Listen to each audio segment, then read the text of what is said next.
അടിയന്തര പ്രമേയത്തിന് അനുമതി നിഷേധിച്ചതിന് പിന്നാലെയാണ് പ്രതിപക്ഷത്തിന്റെ പ്രതിഷേധം. സ്പീക്കർക്കെതിരെ ബാനർ ഉയർത്തിയിട്ടുണ്ട് പ്രതിപക്ഷം.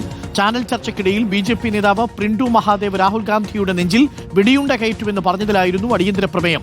പ്രാധാന്യവും അടിയന്തര സ്വഭാവവുമില്ലെന്ന് സ്പീക്കർ നിലപാടെടുത്തതോടെയാണ് പ്രതിപക്ഷം രോഷാകുലരായത്. വലിയ പ്രതിഷേധമാണ് അവിടെ നടക്കുന്നതെന്നാണ് മനസ്സിലാക്കുന്നത്. റോഷി, ഇപ്പോഴും പ്രതിഷേധം തുടരുകയാണോ? എന്തായിരുന്നു പ്രതിപക്ഷത്തെ പ്രകോപിപ്പിച്ചത്? അദ്ദേഹം ഇന്ന് ശൂന്യവേളയിൽ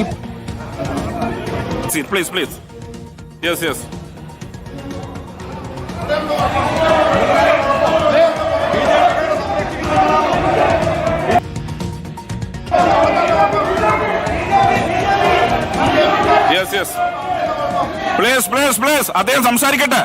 LOP സംസാരിക്കട്ടെ.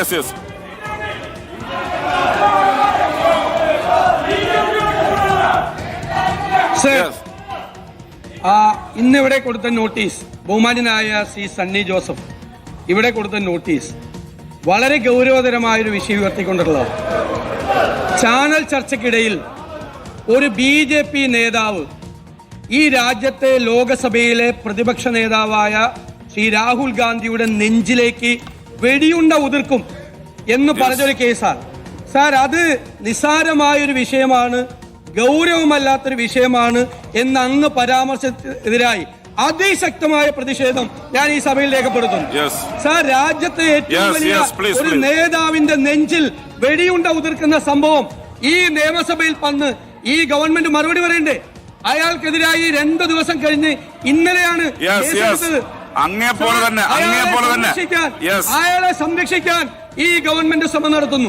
ഞങ്ങൾക്ക് അതിൽ ശക്തിയായ എതിർപ്പുണ്ട്. അയാളെ കേസ് പോലും എടുത്തത് അങ്ങേപ്പോലെ തന്നെ ലീഡർ ഓഫ് ഒപ്പോസിഷനെ ബഹുമാനിക്കുന്ന ആളെ ചേർന്നും. പക്ഷെ ഈ ഫ്ലോറിനകത്ത് ഉന്നയിക്കാൻ മാത്രം ഒരു TV ചർച്ചക്കകത്ത് ആരെങ്കിലും എന്തെങ്കിലും പറഞ്ഞാൽ അതൊക്കെ ഇവിടെ ഒന്ന് പറയാൻ പറ്റുമോ? Order calling attention. Shri Kovoor Kunjumon, ബഹുമാനപ്പെട്ട നിയമം, വ്യവസായം, കയർ വകുപ്പ് മന്ത്രി.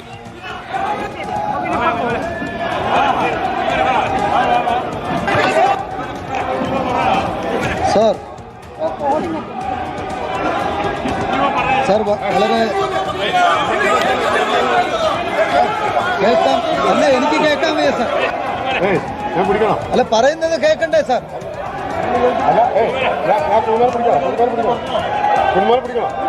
സാർ, കേരളത്തിലെ പരമ്പരാഗത വ്യവസായമായിട്ടുള്ള കശുവണ്ടി മേഖല സാർ, ആയിരക്കണക്കിന് സ്ത്രീ തൊഴിലാളികൾ പണിയെടുക്കുന്ന വളരെ പ്രധാനപ്പെട്ട മേഖലയാണ് കശുവണ്ടി മേഖല. പ്രതിഷേധം അവസാനിച്ചു. ഒരു ചാനൽ ചർച്ചയിൽ ഒരു നേതാവ് പറഞ്ഞതിന് സഭയിൽ അത് അടിയന്തര പ്രമേയ നോട്ടീസായിട്ട് കൊണ്ടുവരേണ്ടതുണ്ടോ, അതിന് പ്രാധാന്യമില്ല എന്നാണ് സ്പീക്കർ പറഞ്ഞത്. അതാണ് പ്രതിപക്ഷത്തെ ചൊടിപ്പിച്ചതെന്നാണ് മനസ്സിലാക്കുന്നത്. ഇപ്പോൾ പ്രതിപക്ഷം സഭ വിട്ട് പുറത്തിറങ്ങിയോ? എന്താണ് അവസ്ഥ, റോഷി? അരുൺകുമാർ, ഇപ്പോഴും സഭയ്ക്കകത്ത് നടുത്തളത്തിൽ പ്രതിപക്ഷ പ്രതിഷേധം തുടരുകയാണ്. സ്പീക്കറുടെ ഡയസിലേക്ക് കയറി പ്രതിഷേധിക്കാനുള്ള ശ്രമമാണ് ഇപ്പോൾ പ്രതിപക്ഷത്തിന്റെ ഭാഗത്തുണ്ടാകുന്നത്. ഏതായാലും സഭയിൽ നടപടിക്രമങ്ങൾ തുടരുന്നുണ്ട്. പ്രതിപക്ഷം ഇപ്പോഴും ശക്തമായ പ്രതിഷേധം തന്നെ തുടരുന്നു. കാരണം നേരത്തെ ഈ ചാനൽ ചർച്ചയിൽ BJP പ്രതിനിധി നടത്തിയ പ്രയോഗം, അതുമായി ബന്ധപ്പെട്ട് പോലീസ് കഴിഞ്ഞ ദിവസം കേസെടുത്തിരുന്നു. ഇന്നലെ സംസ്ഥാന വ്യാപകമായി കോൺഗ്രസ് നേതൃത്വത്തിൽ പ്രതിഷേധവും നടത്തി.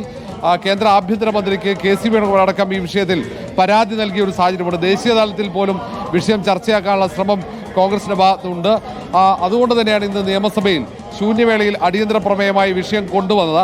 പക്ഷേ ഇതിന് ഗൗരവമില്ല, അത്ര പ്രാധാന്യമുള്ള വിഷയമല്ല എന്നാണ് സ്പീക്കർ ചൂണ്ടിക്കാണിച്ചത്. നേരെ മറിച്ച് അത് സബ്മിഷനായി സണ്ണി ജോസഫാണ് അടിയന്തര പ്രമേയത്തിന് നോട്ടീസ് നൽകിയത്.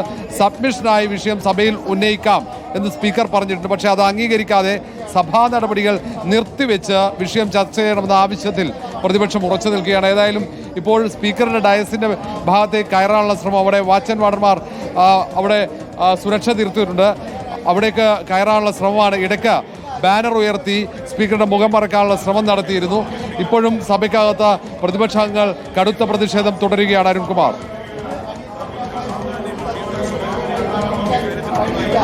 ഇപ്പോഴും സഭയിൽ പ്രതിഷേധം തുടരുകയാണ്. ചാനൽ ചർച്ചയിൽ പ്രിന്റു മഹാദേവ് നോട്ടീസ് നൽകിയ ബഹുമാനപ്പെട്ട അംഗം സണ്ണി ജോസഫിന് ഇക്കാര്യം ഇന്ന ദിവസത്തെ ആദ്യ സബ്മിഷനായി ഉന്നയിക്കാവുന്നതാണ്. ലോക്സഭയിലെ പ്രതിപക്ഷ നേതാവും കോൺഗ്രസിന്റെ നേതാവും കൂടിയായ രാഹുൽ ഗാന്ധിയുടെ നെഞ്ചിൽ വെടിയുണ്ട കയറ്റുമെന്ന് പറഞ്ഞൊരു വിഷയം അത് സഭയിൽ അടിയന്തര പ്രമേയമായിട്ട് കൊണ്ടുവരികയായിരുന്നു പ്രതിപക്ഷം ആ വിഷയം കൊണ്ടുവന്നപ്പോൾ അതിന് സഭയിൽ അടിയന്തര പ്രമേയമായി അവതരിപ്പിക്കേണ്ട ഗൗരവ സ്വഭാവം വിഷയത്തിനില്ലെന്ന് സ്പീക്കർ പറഞ്ഞതിൽ പ്രകോപിതരായിട്ടാണ് ഇപ്പോഴും സഭയിൽ പ്രതിഷേധം തുടരുന്നത്. റോഷിയുടെ മുഖപ്പം തുടരുന്നുണ്ട്. റോഷി, ഇപ്പോഴും പ്രതിഷേധം തുടരുകയാണ്. സഭ വിട്ടിറങ്ങിയിട്ടില്ല. അവിടെ ഇപ്പോൾ സബ്മിഷനുകളാണ് നടക്കുന്നു. പ്രതിപക്ഷ നേതാവിൻ്റെ വാക്കുകളിൽ അത് വ്യക്തമാണ്. കാരണം അത് അടിയന്തര പ്രമേയത്തിന് ചർച്ചയ്ക്ക് എടുക്കണമെന്നും പ്രിൻഡു മഹാദേവനെ സംരക്ഷിക്കുന്നു എന്നുള്ളതാണ് ആരോപണം. നമ്മൾ മനസ്സിലാക്കുന്നതനുസരിച്ച് പ്രിൻഡു മഹാദേവനെതിരെ കേസെടുത്തിട്ടുണ്ടെന്നാണ് മനസ്സിലാക്കുന്നത്. ഇതുവരെയും അറസ്റ്റിലേക്ക് കടന്നിട്ടില്ല. കാരണം അതൊരു ചാനൽ ചർച്ചയിൽ പറഞ്ഞൊരു പ്രതികരണമാണ്. അതിനും അപ്പുറത്തേക്ക് അതിനെന്തെങ്കിലും ഗൗരവമില്ല അല്ലെങ്കിൽ ഗൗരവമുണ്ടോ എന്നുള്ളതാണ് സ്പീക്കർ ചോദിച്ച ചോദ്യം. അതാണ് പ്രതിപക്ഷത്തെ ചൊടിപ്പിച്ചിരിക്കുന്നത്. ഇപ്പോൾ സഭ വിട്ടിറങ്ങിയോ പ്രതിപക്ഷം? അരുൺകുമാർ, ഇപ്പോഴും സഭയിൽ പ്രതിഷേധം തുടരുന്നുണ്ട്. ഇപ്പോഴും ഈ സ്പീക്കറുടെ ചേംബറിലേക്ക് ഡയസിലേക്ക് കയറാനുള്ള ശ്രമമാണ് പ്രതിപക്ഷങ്ങൾ തുടരുന്നത്. അതേസമയം തന്നെ സഭയിൽ നടപടിക്രമങ്ങൾ വേഗത്തിലാക്കുന്നുണ്ട്. സബ്മിഷൻ ഉൾപ്പെടെയുള്ള അപ്പോൾ അതുമായി ബന്ധപ്പെട്ട മന്ത്രിമാരുടെ മറുപടി അടക്കം ടേബിൾ ചെയ്യാനുള്ള നിർദ്ദേശമാണ് നൽകിയിരിക്കുന്നത്. ഒരുപക്ഷെ സഭ തടസ്സപ്പെടുന്ന രീതിയിലേക്കാണ് കാര്യങ്ങൾ പോകുന്നത്. സഭ സ്തംഭിപ്പിക്കാനുള്ള നീക്കമാണ് പ്രതിപക്ഷത്തിൻ്റെ ഭാഗത്തുനിന്നുണ്ടാകുന്നത്. അങ്ങനെയെങ്കിൽ സഭ പിരിയാനുള്ള സാധ്യതയാണ്. സഭയിൽ കടുത്ത രീതിയിലുള്ള പ്രതിഷേധത്തിനാണ് പ്രതിപക്ഷം നീക്കം നടന്നത്. കാരണം സ്പീക്കറുടെ ഡയസിലേക്ക് കയറുക എന്നത് ഒരു പ്രതിപക്ഷത്തിന്റെ അവസാനഘട്ട പ്രതിഷേധ നടപടിയാണ്. ആ തരത്തിലേക്ക് പ്രതിഷേധം മാറിയിട്ടുണ്ട്. ഡയസിന് മുകളിലേക്ക് കയറാനുള്ള ചർച്ചയിൽ പറഞ്ഞ ഒരു വാചകത്തെ അടിയന്തര പ്രമേയമായി സഭയിൽ കൊണ്ടുവരുമ്പോൾ അതിന് സ്വാഭാവികമായും ഭരണപക്ഷം കൊടുക്കുന്ന മറുപടി കേസെടുത്തിട്ടുണ്ട് എന്നതിനും അപ്പുറത്തേക്ക് മറ്റൊന്നും ഇനി ഭരണപക്ഷത്തിന് ചെയ്യാൻ കഴിയില്ലല്ലോ ആ വിഷയത്തിൽ. അരുൺകുമാർ, നേരത്തെയൊക്കെ ഇത് കേസെടുക്കുന്നില്ല എന്ന ഒരു ആരോപണമായിരുന്നു പ്രതിപക്ഷത്തിന്റെ ഭാഗത്തുനിന്നുണ്ടായിരുന്നു. പക്ഷേ ഇന്നലെ പ്രിൻഡു മഹാദേവനെതിരെ പോലീസ് കേസെടുത്തു. അതുമായി ബന്ധപ്പെട്ട നടപടിക്രമങ്ങൾ ആരംഭിച്ചു കഴിഞ്ഞു. അതേസമയം ഇന്നലെ സംസ്ഥാന വ്യാപകമായി കോൺഗ്രസ് നേതൃത്വത്തിൽ പ്രതിഷേധ പ്രകടനം നടന്നതാണ്. വിഷയം ദേശീയ തലത്തിലേക്ക് ഉയർത്തിക്കൊണ്ടുവരാനുള്ള ശ്രമം കോൺഗ്രസ് നടത്തുന്നുമുണ്ട്. കാരണം BJP നേതൃത്വത്തിൻ്റെ അറിവോടെയാണ് ഇങ്ങനെ ഒരു പ്രയോഗം, കൊലവിളി പ്രയോഗം നടത്തിയത് എന്ന ആക്ഷേപമാണ് കോൺഗ്രസ് ദേശീയ നേതൃത്വം അടക്കം ഉയർത്തുന്നത്. പ്രത്യേകിച്ച് രാഹുൽ ഗാന്ധിക്കെതിരെ ഇങ്ങനെ ഒരു പ്രയോഗം, അത് ദേശീയ വിഷയമായതുകൊണ്ട് തന്നെ ദേശീയ തലത്തിലേക്ക് ചർച്ചയാക്കുക എന്ന ഒരു തീരുമാനമാണ്. അതിൻ്റെ കൂടി ഭാഗമായിട്ടാണ് നിയമസഭയിലേക്ക് ഈ വിഷയം കൊണ്ടെത്തിക്കുന്നത്. പക്ഷേ സർക്കാരിന് സ്വാഭാവികമായും മുഖ്യമന്ത്രി ആഭ്യന്തര വകുപ്പിന് നൽകാനുള്ള മറുപടി അത് സംബന്ധിച്ച കേസ് അന്വേഷണം നടക്കുന്നു, കേസെടുത്തിട്ടുണ്ട് എന്നതിൻ്റെ അപ്പുറത്തേക്ക് കൂടുതൽ പറയാൻ സാധിക്കില്ല. അതേസമയം അത് അടിയന്തര പ്രാധാന്യമില്ല എന്ന നിലപാട് തന്നെയാണ് സ്പീക്കറും ഒപ്പം സർക്കാരും സ്വീകരിക്കുന്നത്. കാരണം ആ വിഷയത്തിൽ കേസും അതിൻ്റെ നടപടിക്രമങ്ങളിലേക്ക് പോയി കഴിഞ്ഞു. അത് ചാനൽ ചർച്ചയിൽ പറഞ്ഞ ഒരു പ്രയോഗം മാത്രമാണ്. അതിന് അത്രയേ പ്രാധാന്യമുള്ളൂ എന്ന തരത്തിലേക്കാണ് വിലയിരുത്തപ്പെടുന്നതും. അതുകൊണ്ടാണ് അങ്ങനെ ഒരു കാര്യം പറഞ്ഞത്. പക്ഷേ ഇത് ഒരു ദേശീയ തലത്തിലേക്ക് ഉയർത്തിക്കൊണ്ടുവരുന്നതിന് വേണ്ടിയാകാം ഒരുപക്ഷെ പ്രതിപക്ഷം ഇത് സഭാ നടപടികൾ നിർത്തിവെച്ച് ചർച്ച ചെയ്യണമെന്ന് ആവശ്യപ്പെടുന്നത്. BJPക്കെതിരെ കാര്യമായ വിമർശനം സഭയ്ക്കകത്ത് ഉയർത്താനുള്ള ഒരു അവസരമായി കണ്ടുകൊണ്ട് തന്നെയാണ് പ്രതിപക്ഷം ഇങ്ങനെ കോപ്പ് കൂട്ടിയത്. ഏതായാലും നമുക്ക് ദൃശ്യങ്ങൾ ഇടയിൽ കാണാം.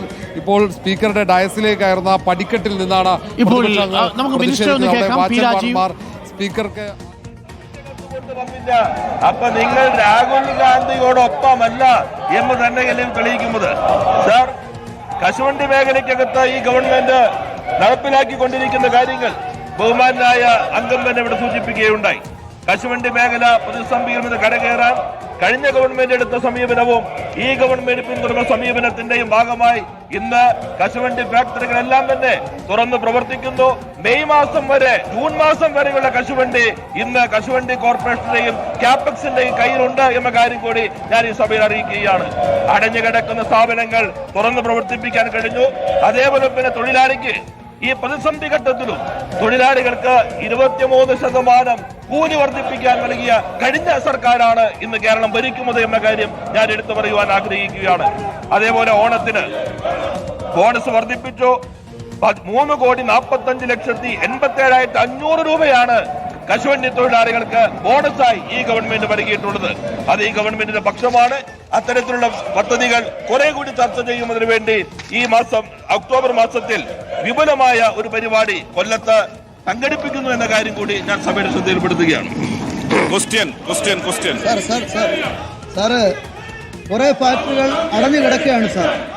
അതിൽ കുറച്ച് ഫാക്ടറികളെങ്കിലും സർക്കാർ ഏറ്റെടുക്കണമെന്നുള്ള ഒരു നിർദ്ദേശമുണ്ട്. കഴിഞ്ഞ കാലങ്ങളിൽ അങ്ങനെ പ്രതിസന്ധി ഉണ്ടായപ്പോൾ നാനാരുടെ കാലഘട്ടത്തിൽ കുറച്ച് ഫാക്ടറികൾ സാർ, അതേപോലെ തന്നെ നിർത്തലാക്കിയ മരണഫണ്ട് പുനഃസ്ഥാപിക്കുന്നതിന് വേണ്ടി കേന്ദ്രത്തിൽ ഇടപെടുമോ ഗവൺമെന്റ്? Thank you Roshi. വളരെ പ്രധാനപ്പെട്ട ഒരു കാര്യമുള്ളത്, ഈ സഭയിൽ അടിയന്തര പ്രമേയത്തിന് അവതരണാനുമതി നിഷേധിച്ചു.